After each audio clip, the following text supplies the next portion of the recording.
不久前，新加坡教育部发布了一份新规，关于教师的人工智能素养，从基础概念到负责任使用，再到课堂设计和评估，分阶段覆盖所有教育工作者。7月起陆续推出。教育部长李志居说得很直接，AI 越来越强，但教师的重要性不会降低，反而会更凸显，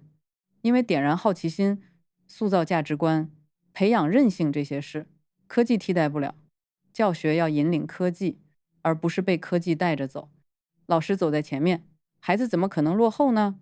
今天这篇我们就来聊聊这个 AI 教师蓝图到底怎么落地，以及为什么这件事很重要。我们先看一个背景，新加坡在最新一轮 PISA 测评里，数学、阅读、科学全部排在全球最前列，本来就已经是顶尖的教育水平了。但真它没有因为自己领先就放慢更新，恰恰相反，在生成式 AI 出现之后，新加坡教育部和国家教育学院推出了教师人工智能素养专业学习蓝图。它透露出了一种非常成熟的治理逻辑，它不是教老师怎么追热点，怎么学几个提示词就结束了，而是把教师 AI 素养做成一个分层、递进、可持续的专业框架。第一层是理解 AI 基本原理、能力边界和常见风险。第二层是负责任的使用 AI， 包括数据隐私、偏见、版权、学术诚信这些问题。第三层才进入真正关键的部分，怎么把 AI 放进教学设计、课堂互动和学习评估里，而且不让它反过来绑架课堂。你会发现，新加坡的重点从来不是让孩子尽快学会点哪个按钮，而是先确保站在讲台上的人知道什么时候该用，什么时候不该用，用了之后怎么判断结果靠不靠谱。很多家长一听到教育科技，就会自动联想到平板、软件、编程课，但新加坡这次给出的答案很不一样，设备不是起点，教师判断力才是起点。因为如果老师本身没有经过系统训练，AI 进课堂带来的不一定是效率，反而可能是错误信息扩散。也就是说，技术进校园这件事，门槛不只在硬件，还在学校级教师有没有能力做好过滤器和方向盘。我们再来看这套蓝图最有分量的地方，教学引领科技，而不是科技主导教学。这个顺序不能反，否则老师开始围着平台转，学生开始围着答案转，最后大家都很忙，但真正重要的东西在流失。AI 当然很强，它能快速检索资料，辅助备课并提供反馈，这些都很有价值。但问题在于，教育从来不只是把信息更快地送到孩子面前，教育真正难的部分是让一个孩子愿意面对困难，愿意继续思考，愿意在复杂信息里保持判断。这些能力不是算法堆出来的。新加坡之所以没有落入技术崇拜，就是因为他很清楚，知识传递这件事会越来越便宜，但人的成长不会。未来越是信息过剩，就越需要一个成熟的大人，带着孩子辨别什么值得学，什么只是看起来很厉害。比如同样一道开放题， AI 可以给出一个结构完整、语言漂亮的答案，但老师能做的是继续追问这个孩子，你为什么这样想？你有没有别的证据？这个追问过程才是认知长出来的地方。再比如，一个孩子考试失利， AI 可以分析错题分布，可以推荐补救练习，但他没法真正感知这个孩子是在害怕失败，还是已经开始怀疑自己不够聪明。老师的一次谈话，一个眼神，有时候比10套个性化题库都更重要。所以在 AI 时代，教师的价值并没有下降，反而更集中地回到了教育最核心的位置。老师不再只是知识的出口，还是意义的解释者，价值观的守门人。新加坡提前训练教师，本质上是在守住一条线。技术可以放大教学，但不能定义教学。谁能守住这条线，谁就能在 AI 时代保住教育的质量。这里还有一个很容易被忽略的点，但它恰恰是新加坡教育长期领先的根源。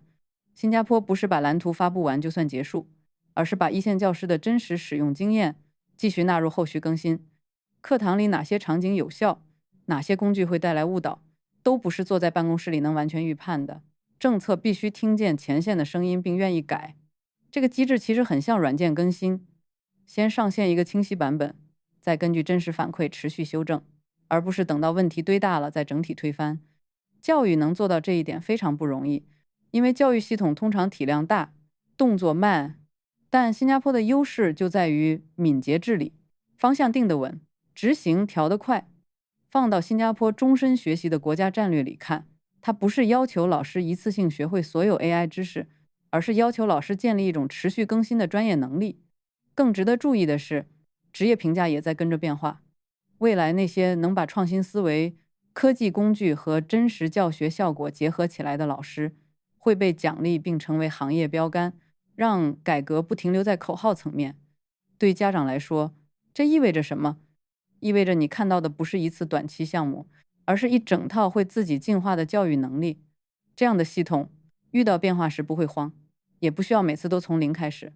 说到这里，最重要的问题来了：新加坡教育部在升级教师，那家长该怎么配合呢？我的判断很直接，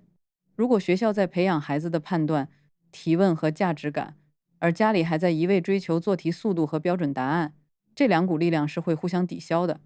第一件事，家长要放下对标准答案的迷恋。AI 最擅长给答案，而且给的又快又像样。未来真正稀缺的是提出高质量问题的能力。你可以从日常提问开始练，比如问孩子：这道题换个条件，答案会变吗？怎么问 AI 才能得到更可靠的信息？家里一旦开始这种追问，孩子的大脑工作方式就会改变。第二件事，把屏幕时间改造成共创时间。很多家长现在最容易走的弯路是把 AI 当成一个更高级的托管工具，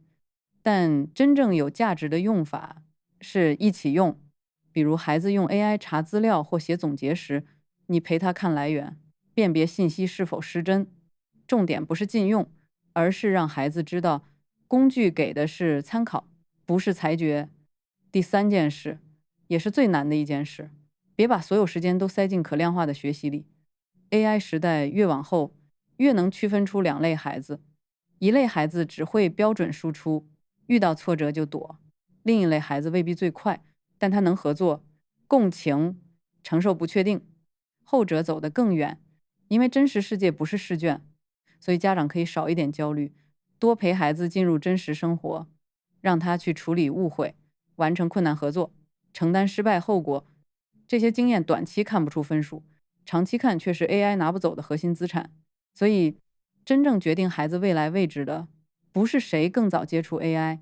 而是谁更早建立起驾驭 AI 的能力和不被 AI 替代的人性优势。新加坡这次最值得敬佩的地方，就在于它没有被技术热潮推着走，而是先稳住教育的根，先把老师训练好，再把技术放进课堂。这个顺序值得每个家长记住。如果你今天只带走一个结论，我希望是这句：